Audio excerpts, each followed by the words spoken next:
England chasing, of course, that big deficit, reaching 132 for 4 at the close. The Aussies moved on from their overnight score to 6-6-2 for 9, declared the two big Centurions gone pretty early, but on they went, and England, as you can see, still 127 runs behind. Let's start to mop up some reaction downstairs. From the Aussie camp, Josh Hazlewood.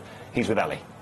Well, the rain is falling. Josh, is it a little frustrating that you weren't able to stay out there longer tonight? Yeah, it is a bit frustrating. That's part of cricket, though, and we would have loved 1 or 2 more wickets tonight, but yeah, unfortunately it started raining.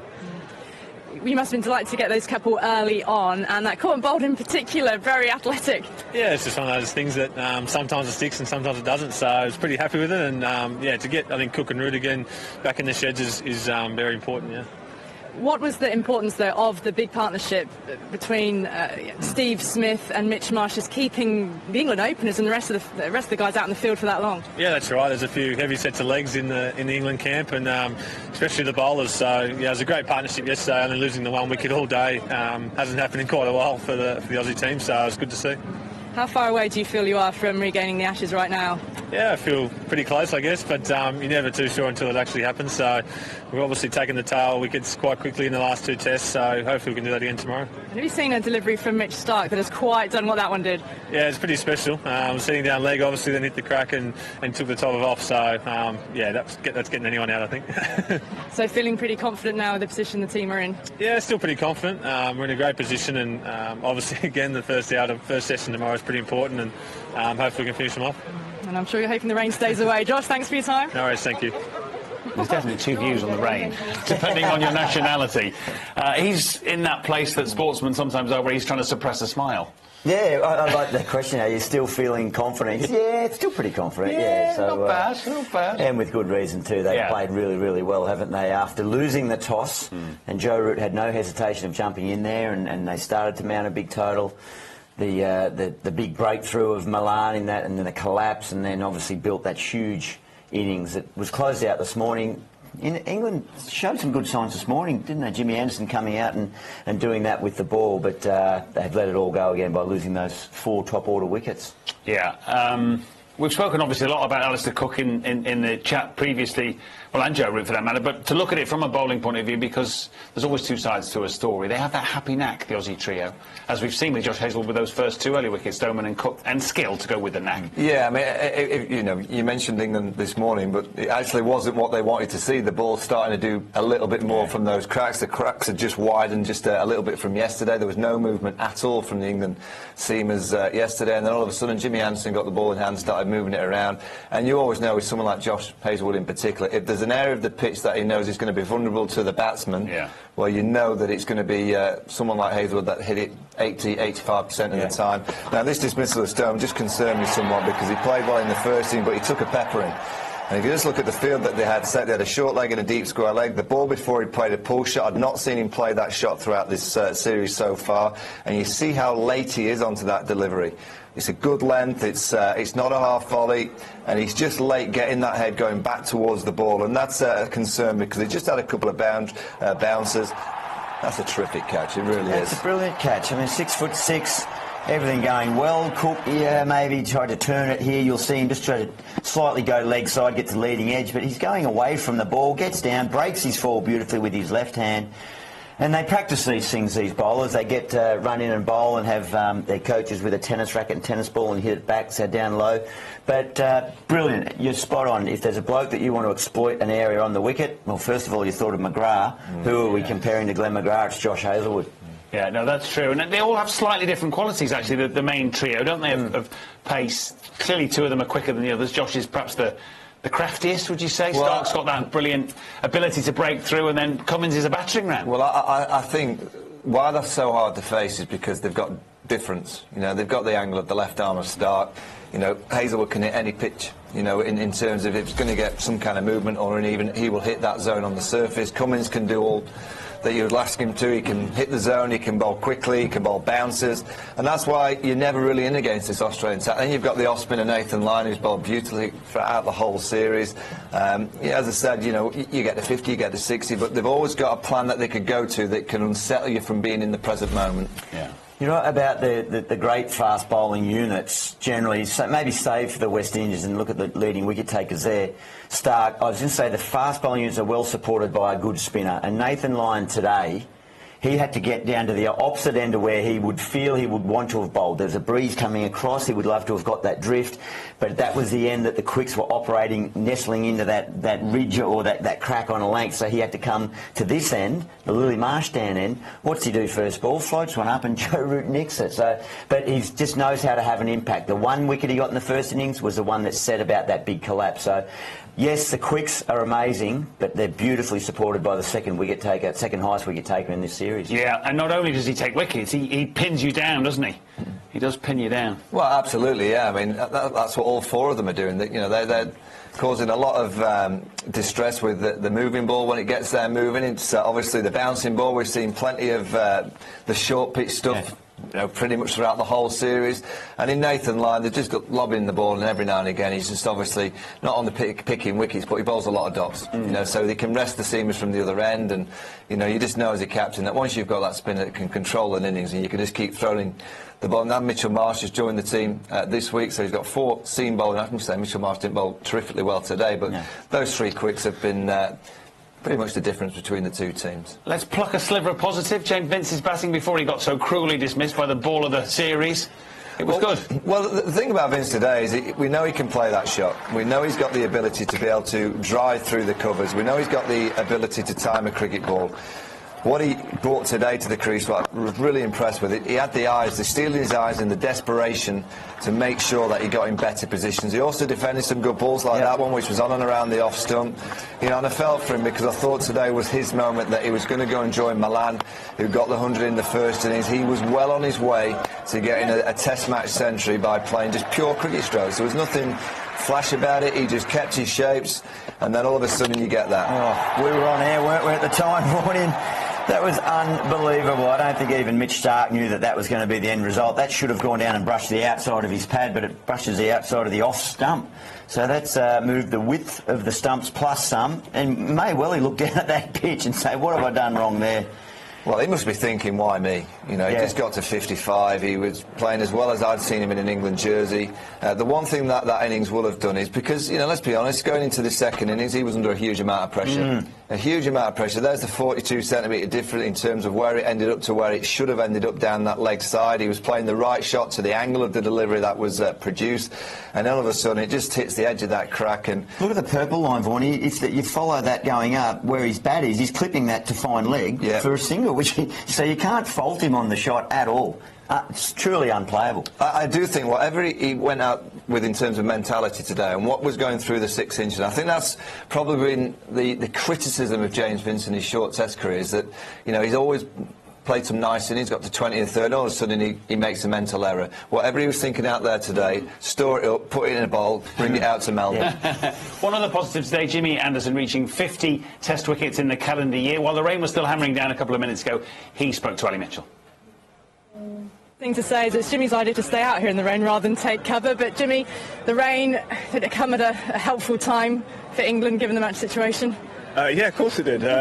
You know, obviously we're behind the game a little bit, but you know, we are where we are. We've got to try and keep fighting as much as we can. The rain obviously helped us a little bit tonight, but tomorrow we've got to come back with a good attitude, and hopefully we can fight through the day.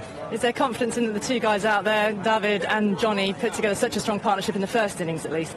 Yeah, definitely. I thought the guys, the application today was really good. You know, James Vince got a ball that was really unplayable.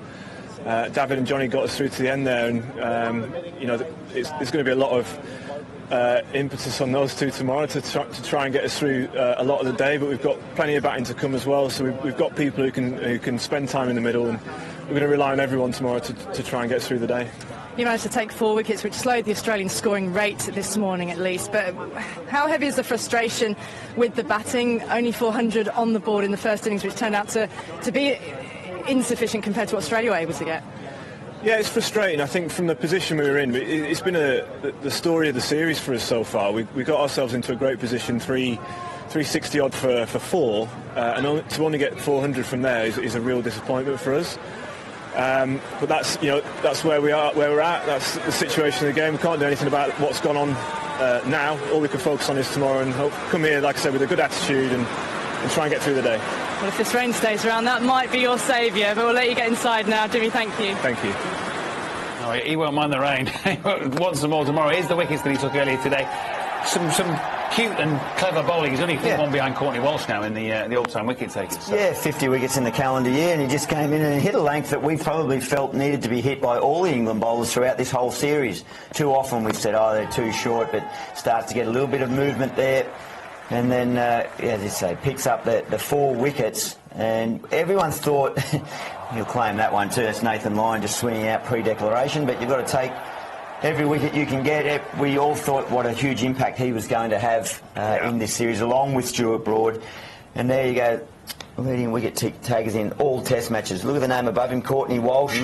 At one point was way out in front, but yeah, they're quality names, and rightly he fits Vorney in amongst those names. Yeah, and he'll be chasing Glenn McGrath. Yeah. Arnold Cumbley 619, that's a long way off, but Glenn McGrath 563. You feel that you're looking at McGrath being the leading wicket taker for fast bowlers in Test match history. I'm pretty sure that Jimmy Anderson's got Glenn McGrath in his sights. Yeah, and he mentioned, obviously, that they were disappointed to only make 403 from 360 for 4. It's that familiar, all too familiar collapse, I suppose, from the tail. But they've also, obviously, bowling-wise, for all the good news there, they've let the Aussies score such a massive total that they need the rain now tomorrow. Yeah, England should have got more runs. But also, you've got to be dead honest. England so far in this series have got 10 wickets in Brisbane. They've got 18 wickets in Adelaide. And they've got 9 wickets here at the Wacker in Perth. And it's just a kind of combination of everything. England need everything to work for them, to win in these kind of conditions, to compete. They have to maximise every type of opportunity that they got. They got an opportunity at 368 for 4 to get 500. They didn't take it. You go back to Brisbane when they had Australia 210 for 7 in the first innings, still 90 runs behind England. They didn't take that opportunity. The Adelaide Oval, they had an opportunity bowling first to bowl that little bit fuller ball like you do this morning, Jimmy and Stuart. You'd have probably bowled Australia out for a lot less than the 442. So it's all like talking points. Ultimately, you look at the series so far, Australia have just been better in all the different facets of the game. Of course, the one we're in, perfect, can't go green and gold, otherwise we're all done. And there's only really then the discussion about whitewashes. The Ashes will be Australia's again, and Gilly can start to celebrate. But talking of conditions, we're obviously hoping to be sat in here all day tomorrow, talking to the folks at home about the terrible weather in your hometown. Oh, is that what the viewers want? I say listen to us. Yeah, first session, there you go. There's a breakdown. Early showers. They're meant to be heavy rain overnight, but so that may drag on into the morning and then clears a little bit. I suppose the Australians will be looking and saying we just need 2 solid hours. Yeah. And they'll be feeling it at 4, as you can see there, 4 for 132. They'll be feeling we only need 2 wickets, and then we've seen what we can do. We've demolished the last 4 wickets whenever we've had a chance to get at those guys. Just quickly back to the positive. We've spoken about the positives of the batting of Malan and Bairstow and Vince. Overton. He was the one that did look threatening out here. He's going to need a bit more time in Test cricket. He's going to learn as he goes. It's a tough place to learn your trade. He's playing with a cracked rib. But he's got a cracked rib, and I love that courage that he's out there. Even today, first ball he got in, you could see, but just trying to get into it. And that's the passion and desperation you need when you are afforded that opportunity to play for your country. Well, Jimmy Anderson, didn't he? He said that there's plenty of batting to come. Well, there's Moeen Ali and Chris Woakes, and after that, I just don't think that you can rely too much on Overton, Broad and Anderson. I will say that it's down to Malan and Bairstow. And also, you're looking at 6 hours of batting. You've just seen the forecast. I would think England would, if you can break, say that the first session get rained out, suddenly 2 sessions of batting becomes possible. If you look at a whole day's batting with just 6 wickets remaining, that's a long way off. So they might need a little bit of help from the gods. Oh, they will. And you presumably make short plans, don't you? Get through the next half an hour, hope for a bit of assistance, get through to the next break. That's how you plan it, don't you? Yeah, absolutely. Whatever you know the next break is, and then one may come earlier. But it is going to be all about switching on and switching off, and whether they can restart after the various breaks, whether it's lunch break, as he's scheduled, or a rain break. Every time they go back out, they've got to just click their fingers, get their mind focused again, and then work together to get to that next break.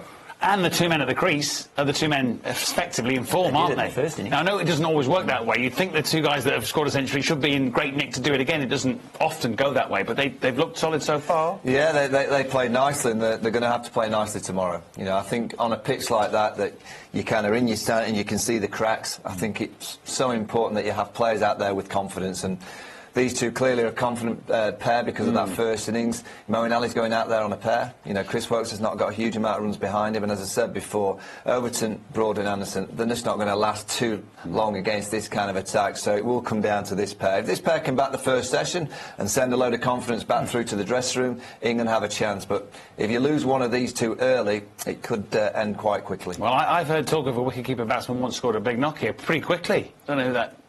Remember who that was? Brad Haddon, was it? Yeah, I think he might have been. Yeah, he's hanging about. Yeah. So who knows? Listen, Johnny's quite an assertive batsman, isn't he? I guess Malan has shown that he's prepared to dig in, but Johnny would have to play some of the shots that he's naturally able to play. You can't just defend. Yeah, he pretty much dealt in boundaries tonight while he was there. He really dug in defence. He had the tough spell of Mitchell Starc to get through after witnessing, like we all did, that amazing delivery that James Vince picked up. But he defended. There was a few boundary hitting balls. He hit boundaries. They've got to both do that, use their feet, particularly Malan against Nathan Lyon like they did in the first innings. So they've got to just try and keep doing what they did in the first innings.